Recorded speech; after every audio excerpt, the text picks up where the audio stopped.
I think most lay people would agree with this general description, but there is some disagreement among scholars as to what the mind is, or even if there is such a thing at all.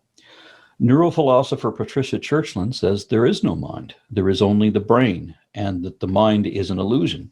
If so, then only the illusion is immaterial, as each of these elements of what most of us would call the mind are individually definitely physical, meaning material. Churchland and Dennett both describe consciousness as the ebb and flow of neurons inside a healthy human brain, meaning that what we call the mind really does emanate from and is generated mostly by the brain. And I would add that other aspects of body chemistry contribute to that too. And I say this because the most basic element of the mind is consciousness, defined as an awareness of self and or perception of surroundings. You don't have to have human intelligence to have consciousness. There are numerous studies showing that whether we like it or not, we will all take our last breath. And so many people have different beliefs behind what will happen after that last breath. Will it be darkness? Will it be black? Are we going to heaven if we're a good person? Are we going to hell if we're a bad person? And there's people that have dedicated their lives to proclaiming that there is nothing after this life here on this earth. And I thought it would be really interesting to talk about today their last breath and what they had said on their deathbed before taking that last breath. Yeah, I thought it'd be a really interesting video topic for today. So with that being said, let's dive in. Naturally, she doesn't provide any sources for the quotes in her video. Okay, Thunderfoot, you want some sources? We got a story for you by a man named Ronald Reagan. And guess what? He's still alive today. If you want to verify or falsify this story, why did he call Ronald Reagan himself, and he'll tell you whether it's true or false. And I'm not talking about Ronald Reagan, the dead president. I'm talking about Ronald Reagan, the story. Come on, what have you got to lose? Do you want the truth? Or do you want atheism to be true, even if there's proof that there just might be a God? Come on, don't be a coward. In 1972, my life was broken. I was a drug addict. I was a criminal. My family was broken. My wife had filed for divorce a couple of times. My children were afraid of me. I really couldn't hold a job. My mental state was terrible. And it was in that frame of life that I took my 6-year-old son one night and went down to a little market, going inside to purchase some things. And on the way in to that market, I met a gentleman coming out the door, and an argument erupted, and before I knew it, I had just hit him, knocked him down, and he fell into a stack of bottles. The bottles bursted, and immediately he leaped up with a broken bottle and began to stab at me. I lifted my left arm to try to stop the blow, and the bottle actually severed the biceps muscle, the major arteries in my arm, and I was bleeding to death in just a matter of seconds. But full of anger and hatred and rage, I kept fighting and kept bleeding. My little son was screaming. He was hysterical. But the man that ran the store came over and said, if you don't get to a hospital, you'll bleed to death in just a few minutes. So he actually took me in my own automobile to the hospital, and when we entered the emergency room, I was barely conscious. And as the medical attendants began to work on me, I could hear their voices, and I could hear them saying, "We can't help him. He'll have to be transported to another hospital. Probably will lose the arm." And as they loaded me into an ambulance, my wife had arrived by that time and got in the ambulance with me. But as they pulled out of the parking lot of that hospital, a young paramedic looked down into my face, and I could barely see him. I was so weak. But he said, "Sir, you need Jesus Christ." And I didn't know Jesus. I didn't know what he was talking about. So my reaction to that was to begin cursing. And again, he stated to me, "You need Jesus." And as he was talking to me, it appeared like the ambulance literally exploded in flames. I thought it had actually blown up. It filled with smoke, and immediately I was moving through that smoke as if through a tunnel. And after some period of time coming out of the smoke and out of the darkness, I began to hear the voices of a multitude of people screaming and groaning and crying.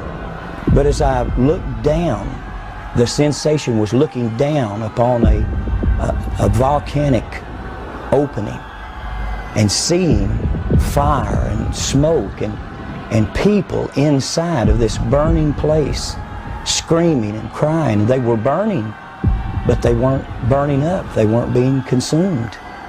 And then the sensation of moving downward into this. He was thrashing, just thrashing about, you know, and moaning and groaning, and it was like there was a battle going on. I wasn't a Christian at the time, and I didn't even know anything about spiritual battles. But it was scary to me in the fact that I could feel it. I could feel it was like light and darkness. It was like he was fighting against something, and I didn't know what, but now I know. You know, he was seeing the vision of hell. But the most terrible part of it, I began to recognize many of the people that I was seeing in these flames, as if a close-up lens on a camera was bringing their faces close to me. I could see their features and see the agony and the pain and the frustration. And a number of them began to call my name and said, "Ronnie, don't come to this place. There's no way out. There's no escape. If you come here, there's no way out." And I looked into the faces of one that had died in a robbery attempt, who had been shot to death and bled to death on the sidewalk. And I looked in the face of two others that had died drunk in an automobile accident. And I looked into the face of others that had died of drug overdoses, that we had partied together, and the agony and the pain. But I believe the most painful part of it was the loneliness. And the depression was so heavy that there was no hope. There was no escape. There was no way out of this place. And the smell was like sulfur, like an electric welder. And the stench was terrible. And as I looked at this, I had seen people killed. I had been involved in fights where people were killed. I've done time in prison for manslaughter myself.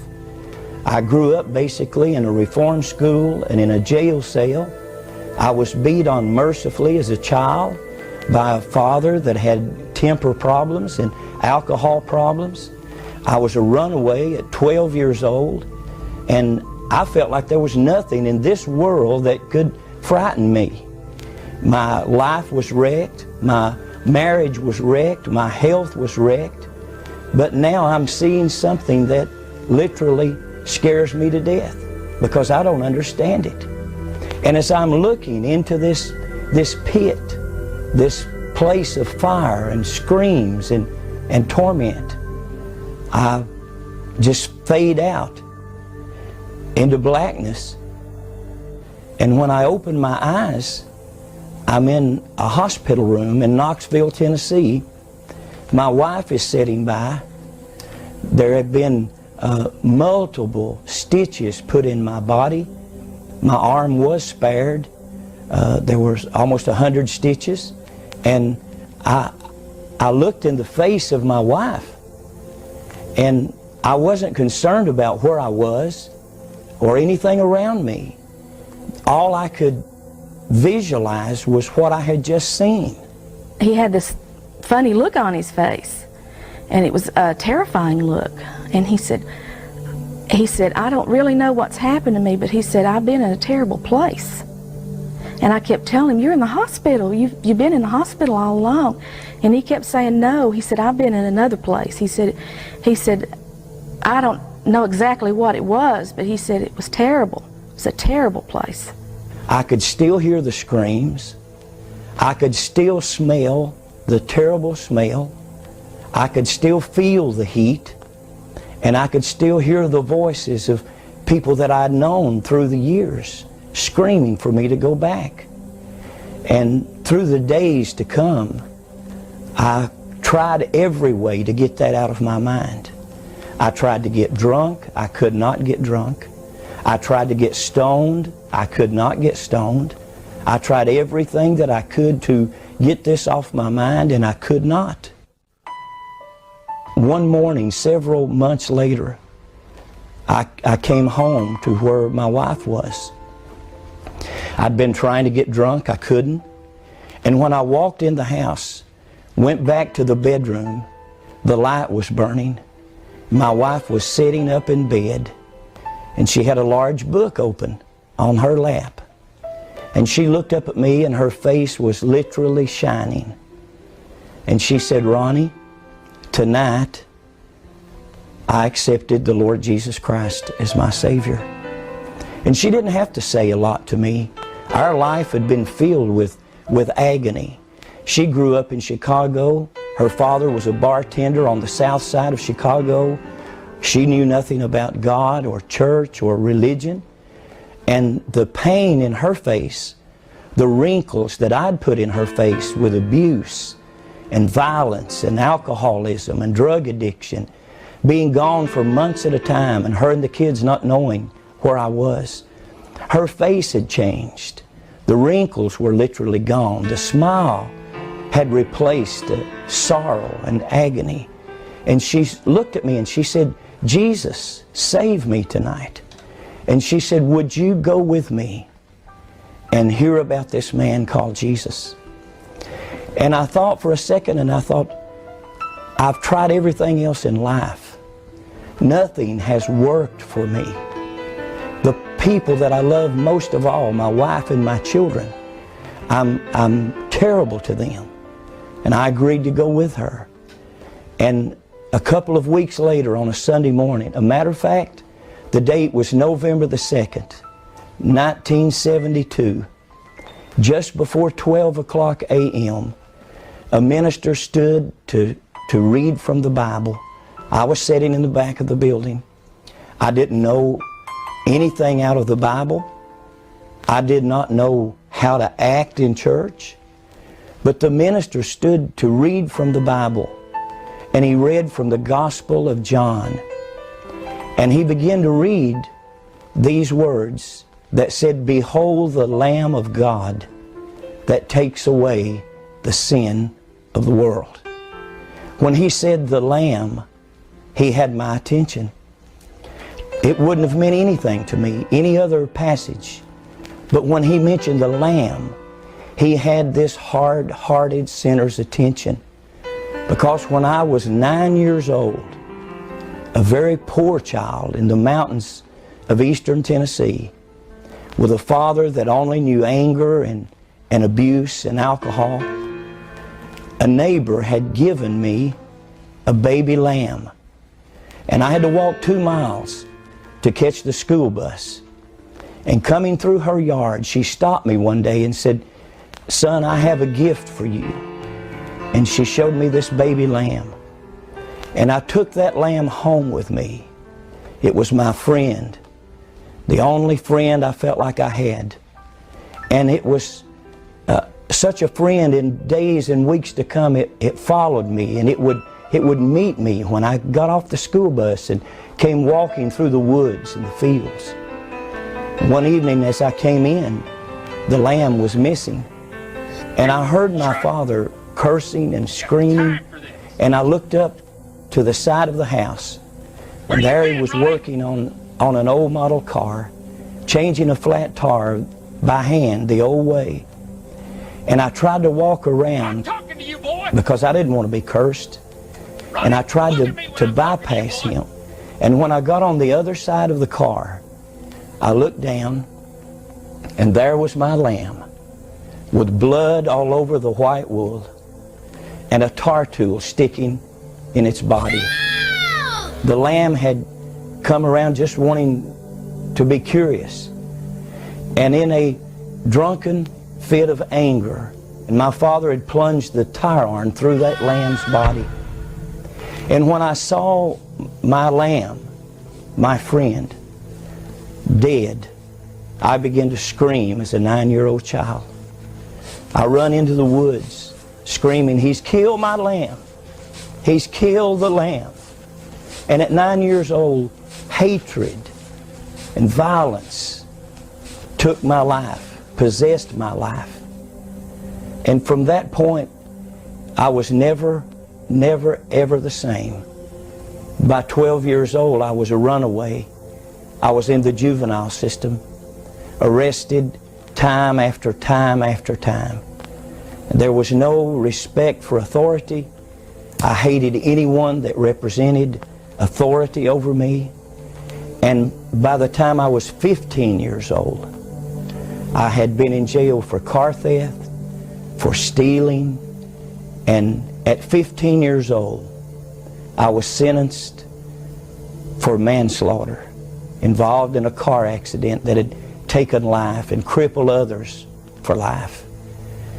Wondering at that time if life ever would hold anything for me. But when that minister mentioned the Lamb, he had my attention. And he said, Jesus Christ is God's Lamb. And he died and he shed his blood that whosoever will could have a new start, could be forgiven, could start over. That morning, as I stood to try to leave the building, I thought, I don't want anybody to see me cry. I've not cried since I was 9 years old. I'm not afraid of any living thing on this earth, and no one's going to see me cry. But I turned to leave, but I started down the aisle toward the front of that building. And my prayer was this. I didn't know the sinner's prayer. I didn't know the Roman road of salvation. But my prayer was this. God, if you exist, and Jesus, if you are God's Lamb, please, please kill me or cure me. I don't want to live anymore. I'm not a husband. I'm not a father. I'm no good. And at that instant, it was like the darkness and the blackness left my life, and the tears began to flow. And for the first time since I was 9 years old, the tears did run. And the guilt left my life, and the violence and the anger and the hatred left my life. And Jesus Christ became Lord and Savior of my life that morning. And since that time, I didn't know what would happen, but God healed my mind, my memory. The drug addiction, the alcoholism was instantaneously gone, delivered. And from that moment, I knew that I had to tell the story of what had happened to me. My life was only spared to tell others about the place that I had seen and the hope of Jesus Christ to save mankind from this terrible fate. So one of the things you might find when this man saw hell, he was not doped up on drugs. He was not delusional, delirious. He was lucid.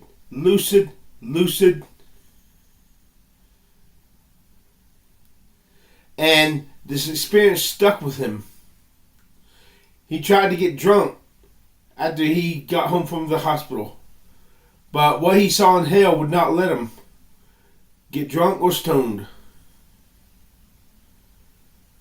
Now, playing devil's advocate, we hear so many garbage near-death experiences and revelations from God, and they all putridly contradict one another. I so badly want to believe this man's story. I so badly want to believe it. I do believe it, but I have my doubts. I mean, when people in India have near-death experiences that are totally antithetical to the Christian near-death experience. But what this man's near-death experience has going for him is it changed his life. There's a fabric of reality to this man's experience. But you gotta do it. But hey, you better hope there's no hell. Because if there is a hell, hell is hot and forever is a long time to burn. And I hope this is true. I do. I mean, you say, why should we believe this man's experience when another person has an experience of hell and it's different from his? I mean, these near-death experiences, they do not point to one absolute truth. They're convoluted. They contradict one another. Instead of coming together like pieces of the puzzle to gradually form a bigger picture of the big picture, they make it so that I have to wonder, is there even a fucking big picture at all? Are these really spiritual experiences? Or are they crap? But I'm just gonna keep believing in Jesus. But as far as I'm concerned, near-death experiences are shit. But anyways, this, on the other token, if this story is true, and you can ask Ronald Reagan yourself if you want to know, he'll tell you whether the story is true or not. Maybe this girl at the beginning of the videos, maybe her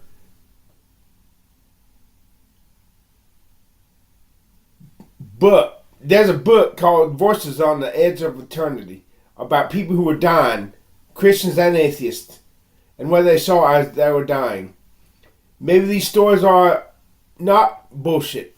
If this man's story can be verified, so atheists, what the fuck you got to be afraid of? Do you really want to know the truth, or do you just want to prove to yourselves atheism is true? Or investigate this man's story, or shut the fuck up. God fucking damn it!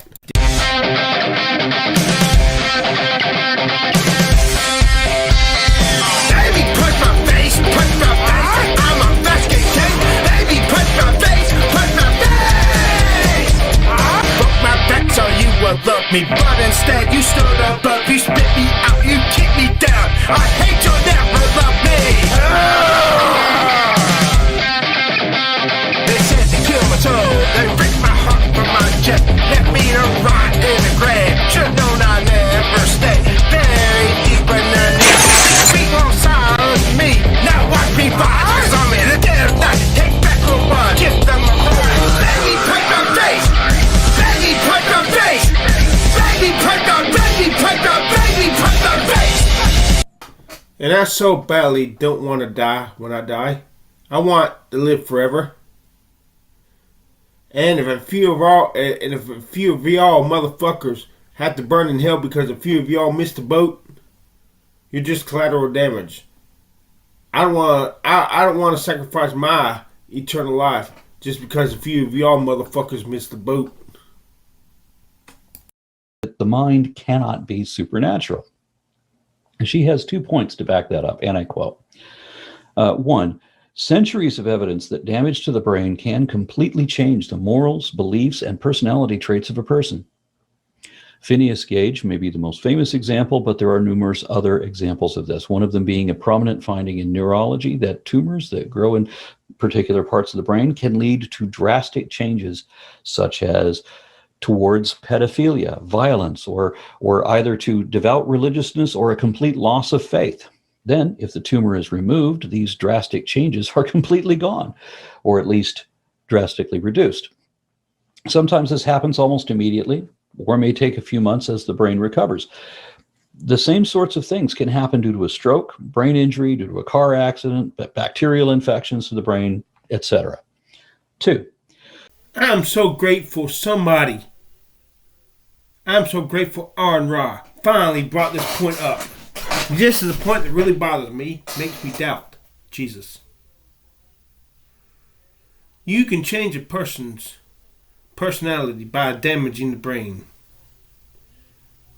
And the spirit seems powerless to stop, if there's a spirit. Phineas Gage was a devout Catholic, but he had Aron Ra mentioned Phineas Gage, but Phineas Gage, Google him, had a metal spike, something like that, thrust through his head. He was a devout Catholic.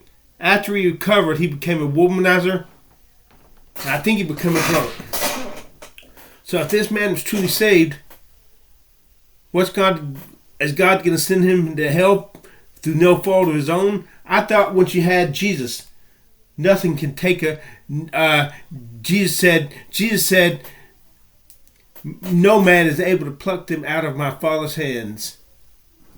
But we see right here, in the future, if the devil had a fucking brain and wanted to persecute Christians effectively and truly make them deny Jesus, all the devil would have to do is inspire a government to get the doctors to take these Christians and give them a choice.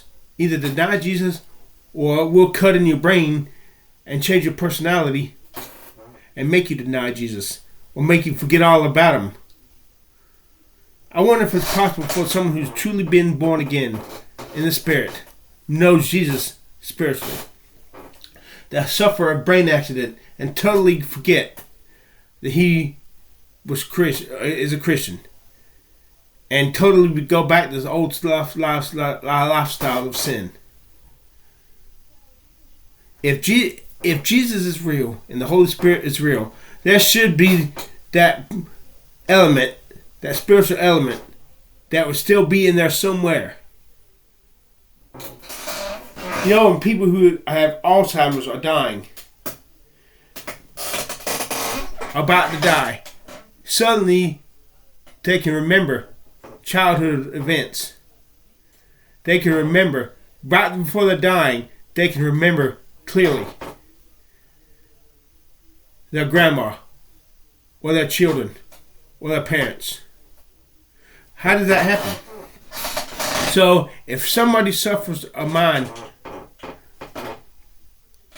brain trauma and suddenly wants to commit pedophilia, if this man was truly a Christian, a born again Christian,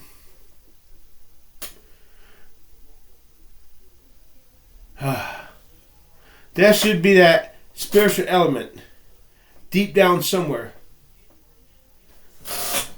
that would keep him from this. Because the reason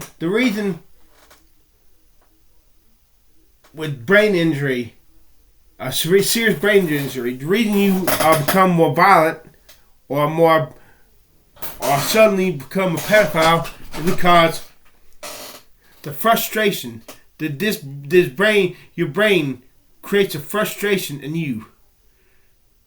And the only way you can deal with it, this frustration of your brain being unable to work like it used to, is to get violent, because the violence quells this terrible feeling. I cannot find. I want to know what it feels like if your brain is being prevented from working like it used to. This creates a tension that it literally can be felt in your gut, and it feels like you want to explode. And the only way to release this tension of feeling like you want to explode from within is to get violent, or to get sexual, to become sexual promiscuous, because not cleanliness, but sexual climax is next to godliness. If there is no God, the way to become spiritual is through sexual ecstasy and climax. That is the closest thing you will get to getting spiritual without God. Sexual ecstasy, it sure feels spiritual, I'll tell you that. Damn! But if Jesus truly is in the individual, and there is a spirit, this will kind of offset. Okay, I'm trying to find. God damn it! This person who has Jesus in the spirit, and his brain is damaged like this, and he feels like feeling within him that wants to explode and drive a normal man to violence or sexual promiscuity. If Jesus is real, then this spiritual experience of Jesus should make it so that he finds other ways to deal with this frustration, whether he knows it or not.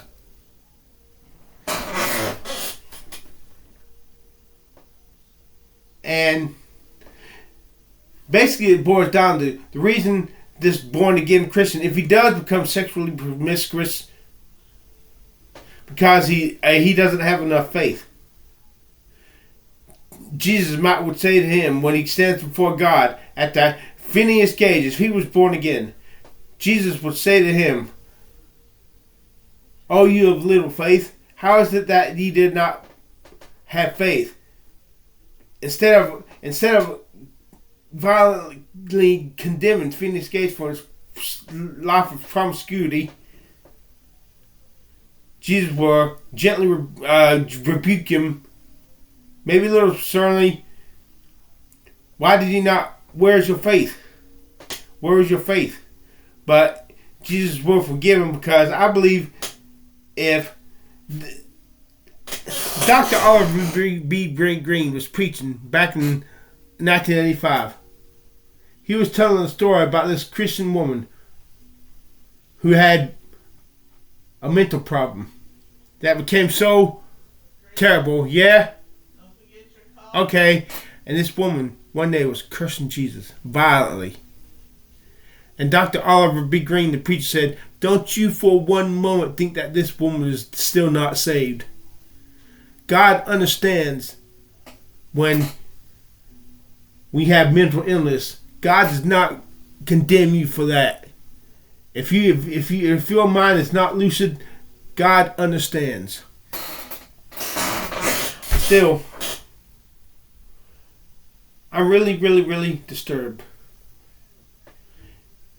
I'm asking, is the Spirit really real? Is Jesus really real? Is God really real? I believe Jesus is really real, but right now, until I get some fucking goddamn answers, I'm gonna start partying. I'm gonna start learning how to fight. I'm gonna start studying up how to screw the system and fuck up the system to my benefit.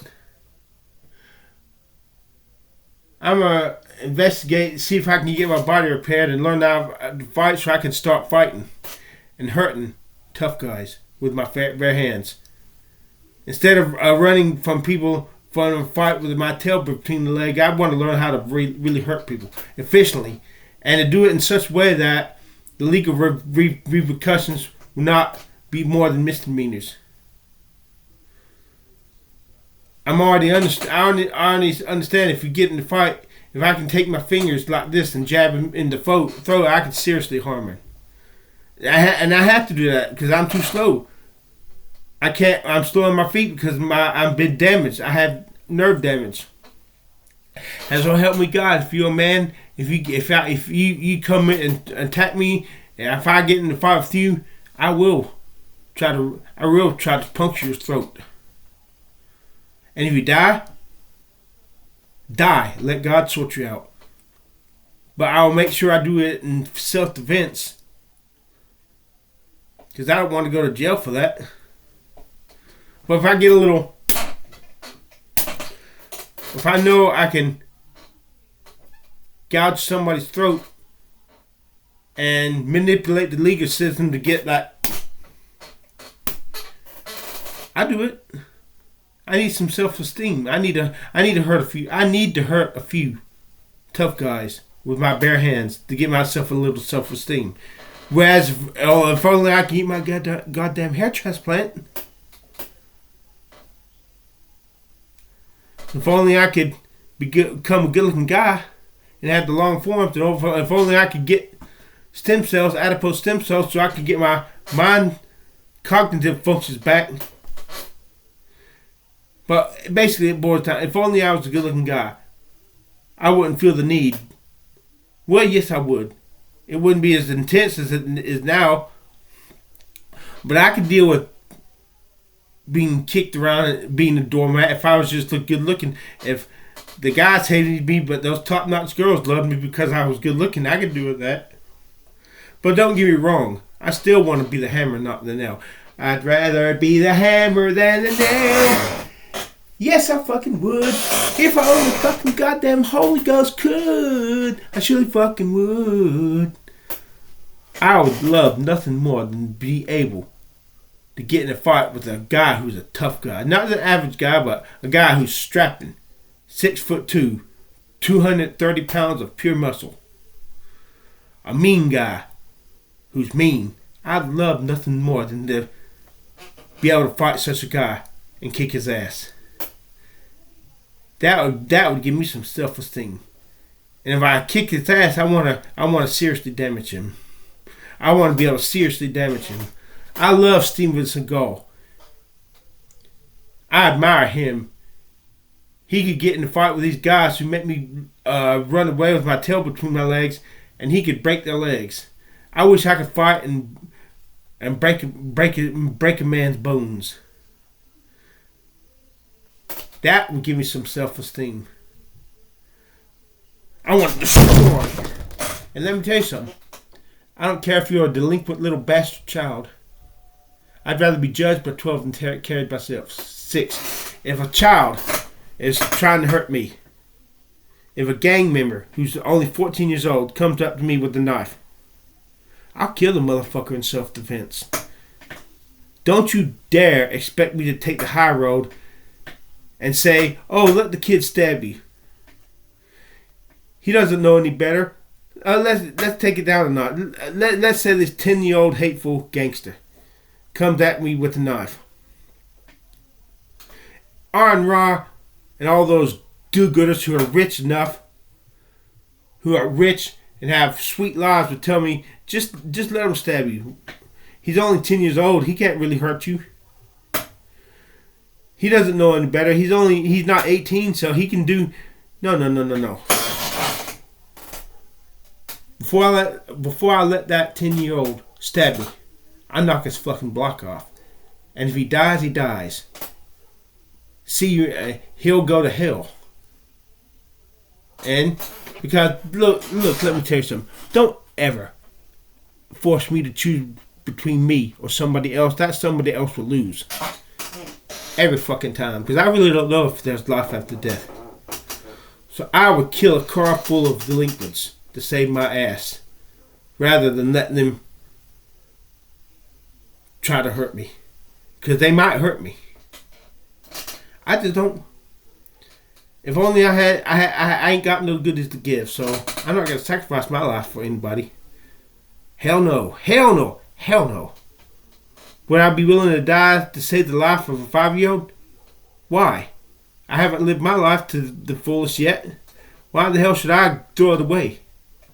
For some 5-year-old, when he or she turns 15 and is told the sacrifice I did for this child, and then he or she sees a picture of me and laughs at me and calls me a sucker.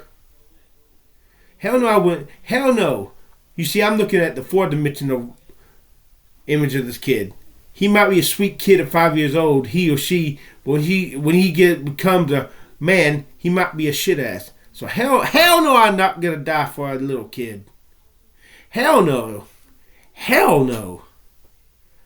That's why I don't want to be a daddy and have kids, because I'm too coward to jump in from a bullet to save my kid if somebody was going to shoot my kid. I'm too cowardly.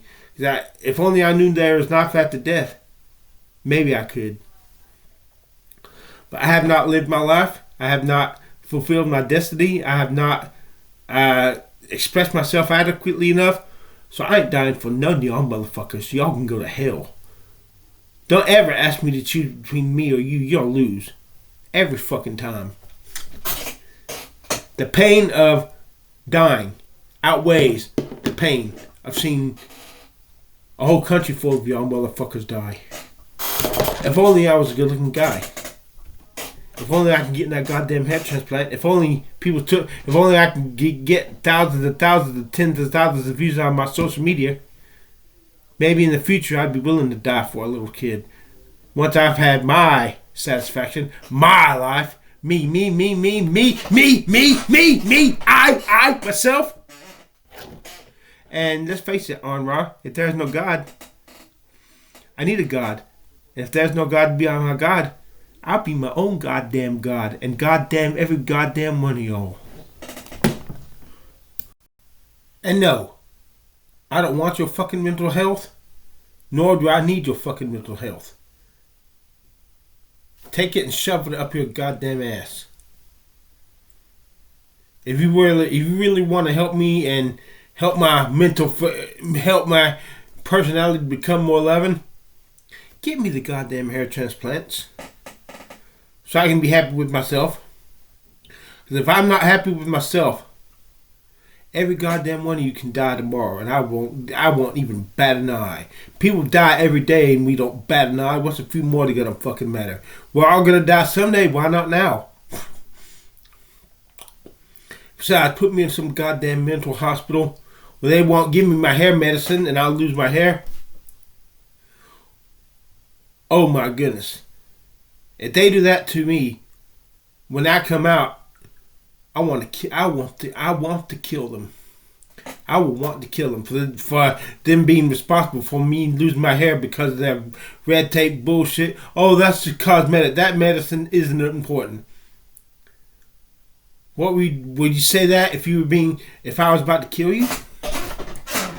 When I got back out of my mental institution and I was bald and I was coming for you to kill you because I didn't care. I wouldn't care about going on death row because if I can't have my head full of hair, I don't want to live. I want to die. I don't want to go alone. I want to take those down responsible for me losing my hair. If you really want to make me into a more loving person, give me my goddamn hair transplant. Give me my stem cells so I can live without the effects of this residual stroke effect. So I can talk like I used to, sing like I used to, rap like I used to, think like I used to. Because if I had to live like this, I'll say this to God himself. Go to hell, God. If I cannot be a good-looking guy, go to hell. Go to hell. You let others be good-looking guys, why can't I? Yeah. Aron Ra's moderator on his live streams. His YouTube name is Gonna Go Fork It. Yeah, Gonna Go Fork It. He asked me, he came into my live stream one time. He asked me, would you be willing to die to save the life of a child? Me die? I'm not ready to die. I haven't fulfilled my destiny. I haven't had enough parties. I haven't been a good looking guy long enough. I haven't been a good looking guy, period. I haven't had the time to stroke my ego with satisfaction. I haven't drunk enough coffee yet. I haven't eaten enough pizzas yet. I haven't eaten enough strawberry shortcake yet. I haven't been to the beach and I haven't been enough places. I haven't seen enough places in the world yet. I feel bad about that child dying. I really would, but I'm sorry. Don't ever ask me to choose between me or someone else. You'll lose. Every fucking time. Every time. Every time. Every time.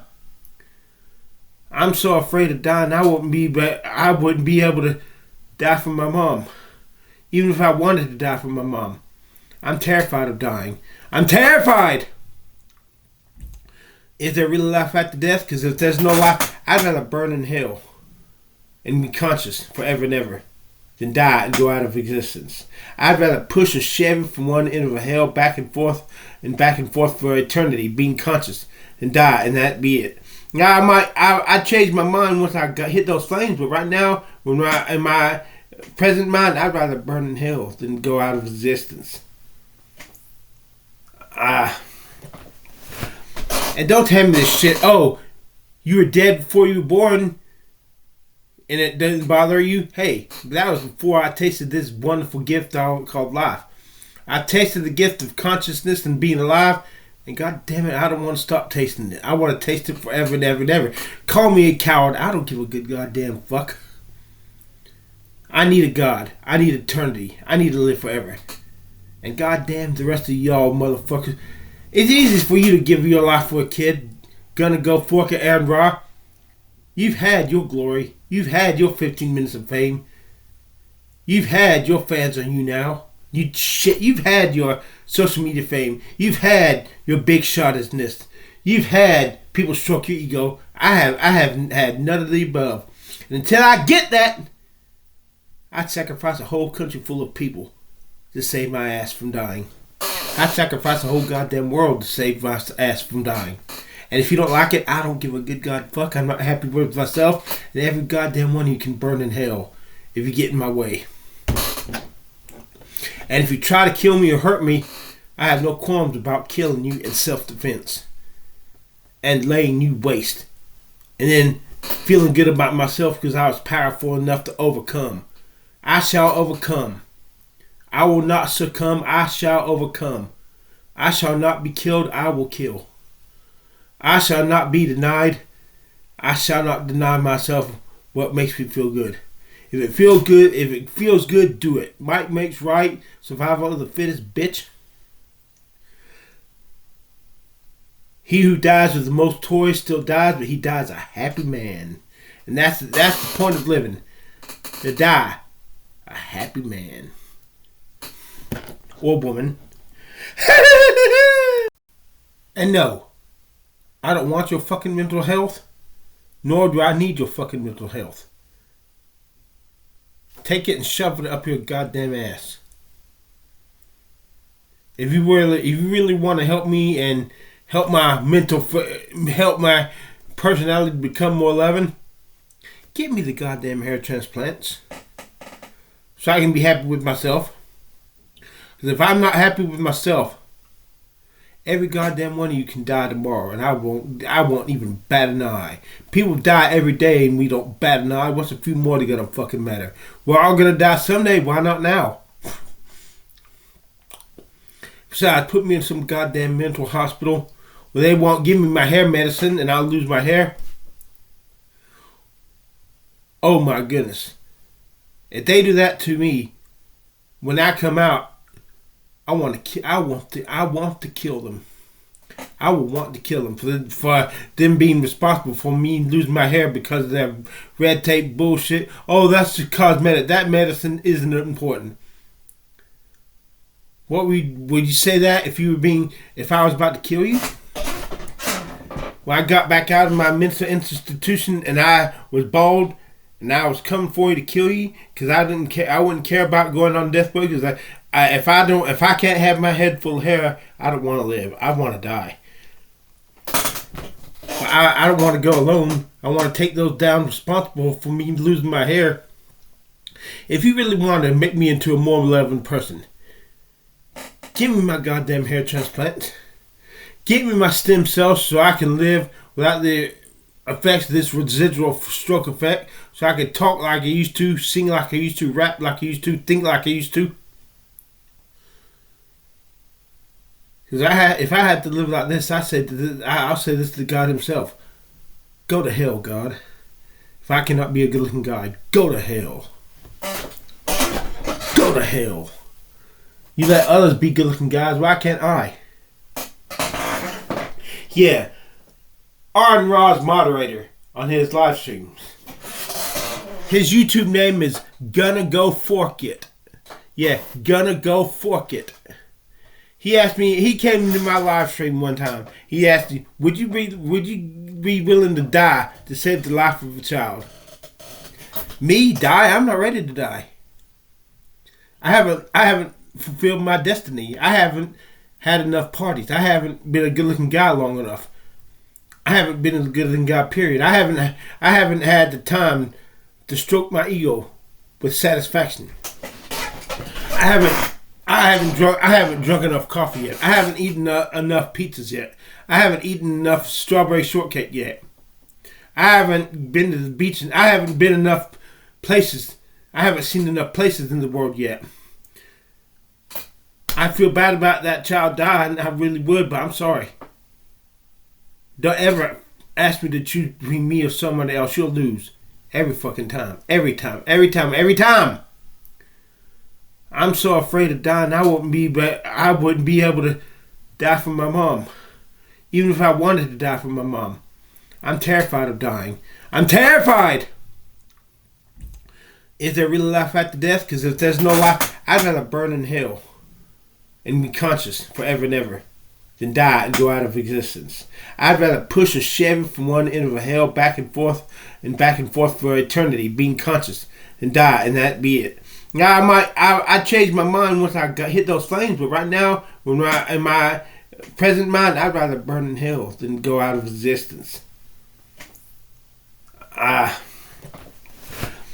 don't tell me this shit. Oh, you were dead before you were born, and it doesn't bother you. Hey, that was before I tasted this wonderful gift called life. I tasted the gift of consciousness and being alive, and god damn it, I don't want to stop tasting it. I want to taste it forever and ever and ever. Call me a coward. I don't give a good goddamn fuck. I need a God. I need eternity. I need to live forever. And goddamn the rest of y'all motherfuckers. It's easy for you to give your life for a kid. Gonna go fork it, Aron Ra. You've had your glory. You've had your 15 minutes of fame. You've had your fans on you now. You've had your social media fame. You've had your big shotness. You've had people stroke your ego. I haven't had none of the above. And until I get that, I'd sacrifice a whole country full of people to save my ass from dying. I'd sacrifice the whole goddamn world to save my ass from dying. And if you don't like it, I don't give a good god fuck. I'm not happy with myself. And every goddamn one of you can burn in hell if you get in my way. And if you try to kill me or hurt me, I have no qualms about killing you in self-defense. And laying you waste. And then feeling good about myself because I was powerful enough to overcome. I shall overcome. I will not succumb. I shall overcome. I shall not be killed. I will kill. I shall not be denied. I shall not deny myself what makes me feel good. If it feels good, do it. Might makes right. Survival of the fittest, bitch. He who dies with the most toys still dies, but he dies a happy man. And that's the point of living.